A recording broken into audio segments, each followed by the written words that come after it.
to love, a dash of care. The scent of garlic fills the air. A table set for hearts to share. Cooking up a life we'll dare. We're mixing dreams and tasting time. A recipe that's yours and mine. From every spice to every hue, this love's a recipe for two.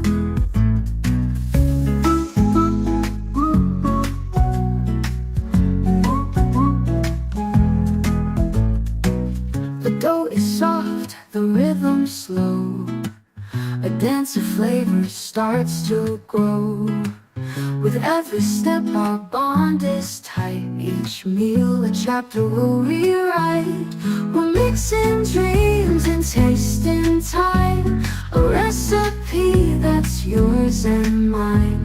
From every spice to every hue, this love's a recipe for two.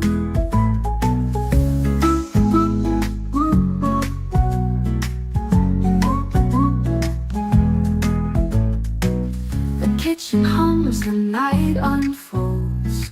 Stories told in parts of gold. Side by side we build our feast on love that's never once decreased.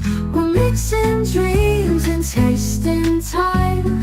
A recipe that's yours and mine. From every spice